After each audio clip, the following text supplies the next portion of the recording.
যান্ত্রিক এই জীবনে আমাদের কত কিছুই না করতে হয়। সঠিক প্ল্যান করে যদি কাজ করা হয় তবে প্রপারলি অনেক কাজই করা সম্ভব। আজকে এই রকমই একটা ব্যস্ত দিনের ব্লগ আপনাদের সাথে শেয়ার করছি। আসসালামু আলাইকুম এভরিওয়ান, কেমন আছেন সবাই? আমার দিনের শুরুটাই হয় বারান্দা থেকে। যেদিন আমি এই ফুটেজগুলো নিয়েছিলাম ওই দিন সকাল সকালে রোদ তার পূর্ণ ঝলক নিয়ে হাজির হয়েছে। আসলে যেদিন ঘুম থেকে উঠে আমার বারান্দার বাগানে ফুল ফোটা দেখি সেদিন আমার দিনের শুরুটা খুবই ভালো হয়। বারান্দার গাছগুলোতে পানি দিয়ে আমি রান্নাঘরে চলে আসলাম সকালে নাস্তা বানাতে। আজকের সকালে বাংলাদেশের জাতীয় নাস্তা বানাবো। এটা আমাদের পরিবারের খুবই পছন্দের।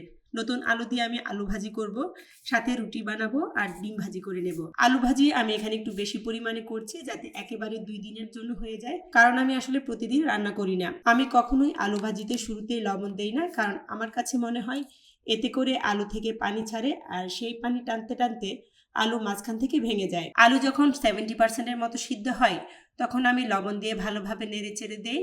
আর যখন আলু ভাজি প্রায় হয়ে যায় তখন আমি চেষ্টা করি ধনেপাতা কুচি ব্যবহার করতে, কারণ আমাদের সবাই ধনেপাতার ফ্লেভারটা খুব পছন্দ করে। আলু ভাজি করার পর আমি রুটি ছেঁকে নিচ্ছি।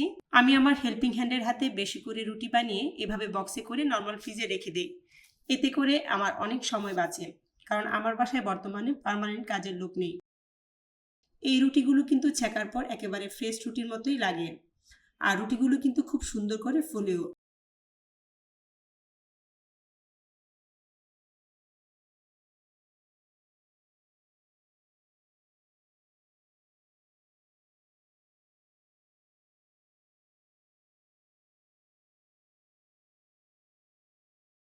যেহেতু শীতকাল চলছে আর শীতকালে তো পিঠা খেতেও মন চায়, আমি একদিকের চুলায় রুটি ছেঁকে নিচ্ছি আর অন্যদিকের চুলায় আমি পাটিসাপটা পিঠা বানাচ্ছি, কারণ বেশ কিছুদিন যাবৎ আমার পিঠা খাওয়ার বেশ ক্রেভিং হচ্ছিল। তাই আমি আগের দিন রাতের বেলা কাজকর্ম শেষ করে এখানে 3 কেজি দুধ জ্বালিয়ে ঘন করে খেজুরের গুড় আর সামান্য চালের গুঁড়া মিশিয়ে এই মালাই খিরসাটা বানিয়ে রেখেছিলাম। যেহেতু আগের রাতে খিরসা বানিয়ে রেখেছিলাম, এটা অনেকটাই টাইট হয়ে গেছে, তাই আমি চামচ দিয়ে নেড়ে চেড়ে আবারও স্মুথ করে নিচ্ছি। আর সকালে ঘুম থেকে উঠে আমি চালের গুঁড়া, গুড় আর সামান্য ময়দা ঘরে ছিল সেটা দিয়ে পাটিসাপটা পিঠার রুটি বানানোর জন্য লিকুইড ডোটাও বানিয়ে রেখেছিলাম। বানিয়ে সেটা আমি 1 ঘন্টা রেস্টে রেখে দিয়েছিলাম। সেটাও হ্যান্ড উইক্স দিয়ে আবারও ভালোভাবে ফেটিয়ে নিচ্ছি। ওই দিনের পিঠাগুলো আমার মন মতো হচ্ছিল না, কারণ আমি যতটুকু চালের গুঁড়া দিয়েছিলাম সেই অনুপাতে ঘরে ময়দা ছিল না, তাই পিঠাগুলো একটু ফেটে ফেটে যাচ্ছিল। যাই হোক, ফ্রাই প্যানে তেল ব্রাশ করে আমি পিঠা বানাতে শুরু করলাম। সবাই বলছিল পিঠা তো ঠিকই আছে, খেতেও বেশ মজা হচ্ছে, বাট আমার কাছে কোনো কাজ যদি আমার মন মতো পারফেক্ট না হয় তবে আমি সেই কাজ করে তেমন একটা স্যাটিসফাই হই না।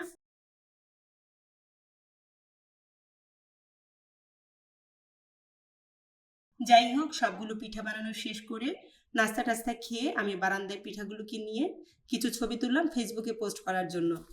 ওই দিন দুপুরবেলা কোনো রান্না বান্নার ঝামেলা ছিল না, কারণ ফ্রিজে আগের দিনের তরকারি রয়ে গিয়েছিল। তাছাড়া ওই দিন আমরা আমার খালার বাসা জিগাতলায় যাব, তাই আর রান্না বান্নার ঝামেলা করলাম না। পারুল খালা মানে আমার মায়ের সেজো বোন অনেকদিন যাবৎ ঢাকায় এসেছে ডাক্তার দেখাতে। ব্যস্ততার কারণে প্রতিদিনই যাবো যাবো বলে আর যাওয়া হয় না। তাছাড়া খালা আমার হাতের থাই স্যুপ আর চাউমিন খেতে চেয়েছে, তাই চিন্তা করলাম আজ যেহেতু একটু সময় আছে খালাকে আজই দেখতে যাব। আমার এই খালা আমাকে, আমার বাচ্চাদেরকে অনেক ভালোবাসে। যেহেতু আমার মা বেঁচে নেই, আমার একমাত্র এই খালাই আমাকে, আমার সন্তানদেরকে ঠিক আপন মা বেঁচে থাকলে যা যা করতো তাই করার চেষ্টা করে। সবাই আমার পারুল খালার জন্য দোয়া করবেন যাতে আল্লাহ পাক তাকে দ্রুত আরোগ্য দান করেন।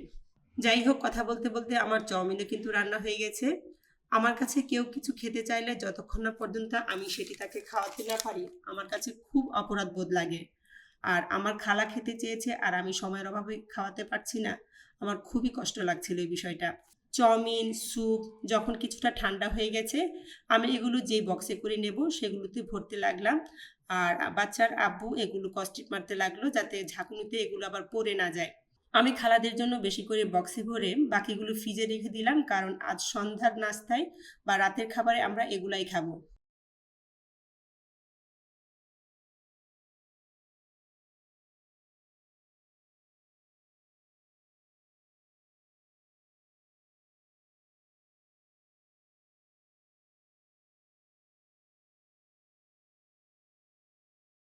যাই হোক, আমার ছোট খালা অর্থাৎ রওশন খালার বাসা জিগাতলায় যেতে যেতে 3টার মতো বেজে গেল। আমার ছোট ছেলে রিদু তার আপুদের মানে নানুদের অনেকদিন পর কাছে পেয়ে খুবই খুশি। সে আমার খালাদের সাথে দুষ্টুমি করছিল। আমার সন্তানরা আসলে খুবই অভাগা। তারা নানা নানু দাদা দাদির আদর থেকে বঞ্চিত, কারণ কেউ বেঁচে নেই। তাই যখন সে আমার খালাদের কাছে যায় বা খালারা আমার বাসায় আসে, তারা খুবই খুশি হয়। এই হলো আমার ছোট খালা রওশন খালা, আর এই সেই পারুল খালা, যে কিনা আমাকে নিঃস্বার্থভাবে মায়ের মতোই ভালোবাসে। আমার কি পছন্দের খাবার সে চেষ্টা করে এখনো আমাকে খাওয়াতে। আল্লাহ পাক আমার খালাকে দ্রুত সুস্থ করুন, আমিন।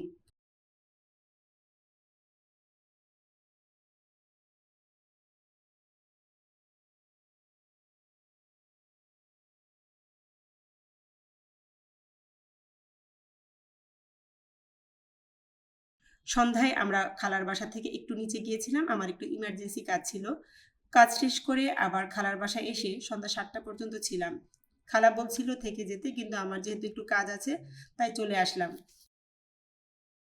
খালার বাসা থেকে আমার হাজব্যান্ড আর বাচ্চারা সরাসরি বাসায় চলে এসেছে, আর আমি সেখান থেকেই মিরপুর ডিএইচএস গিয়েছিলাম, কারণ আমার একজন সম্মানিত পেশেন্ট অসুস্থ, তাকে দেখতে।